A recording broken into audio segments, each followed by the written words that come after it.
This thumbnail was made entirely by AI. I started with literally nothing. No Photoshop, no template, not even a photo of myself. So I wanted to answer one question. Can someone with zero design skills actually create a thumbnail worth publishing? I'm putting an AI tool called Thumbs.ai through a full test to find out. But I'll warn you now, one of these tests almost made me give up on it completely. Alright, first feature, create thumbs or text to thumbnail. We're starting from absolute zero. No image, no reference, just an idea in my head. I typed one rough sentence describing this video. Nothing carefully engineered, just something a normal creator would actually type. Here's the first result. Honestly, not bad for one lazy sentence, but here's something I didn't expect. This tool scores every thumbnail out of 100, its own prediction of how well it'll perform. This one scored 66. That's below their own 70-point benchmark.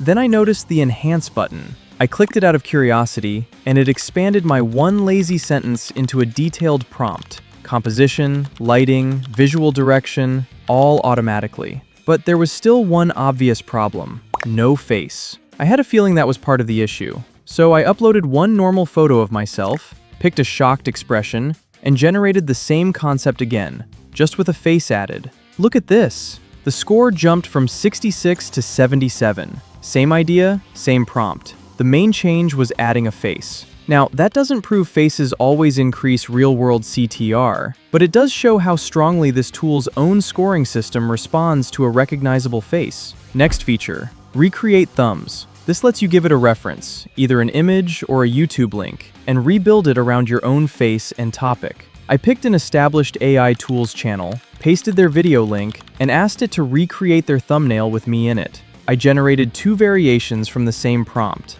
The first one actually impressed me. It held on to the reference composition and blended my face in pretty well. But the second? It basically gave up on the reference and went generic instead. Same prompt, same face, two very different outcomes. And that raised another question. Could it improve its own thumbnail? I went back in, selected my best result, the 77 score one, and asked it to refine it. Bolder text, more contrast, sharper expression. And this is the part that almost made me give up.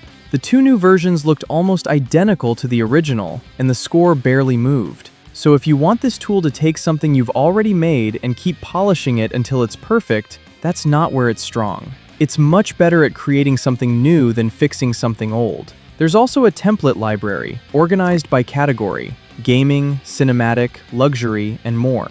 And this genuinely surprised me. Every template shows CTR data. One MrBeast-style template was sitting at 3.29%, another at 4.87%. So instead of just guessing which style might work, you can see the numbers before you build anything. And you can click Create or Recreate directly from the template. No link copying needed. Last feature, the downloader. Paste any YouTube link and it pulls the original thumbnail. I tested it on 3 completely different videos, and every time, clean extraction, automatically saved to my downloads folder. No screenshotting, no right-clicking. It also has batch mode and channel mode for pulling multiple thumbnails at once. It's a simple feature, but if you regularly study thumbnails, it's genuinely useful. So, back to the real question. Can someone with zero design experience walk away with a thumbnail worth publishing? Based on everything I tested, yes. This tool is genuinely strong at building something from nothing, and that face test showed how much its own scoring system values having a recognizable face. But it's inconsistent when you ask it to recreate or refine. Sometimes it nails the brief, sometimes it just wanders off. For a beginner, or someone who hates opening Photoshop, I'd call this a strong 8 out of 10. If you're an advanced designer chasing pixel-level control, this isn't replacing your workflow. It's a fast starting point, not a finish line. If you want to try it yourself, I've dropped my link in the description. You'll get free credits to run your own test. And if you want me to test another AI thumbnail tool the same way, tell me which one in the comments. I'll see you in the next one.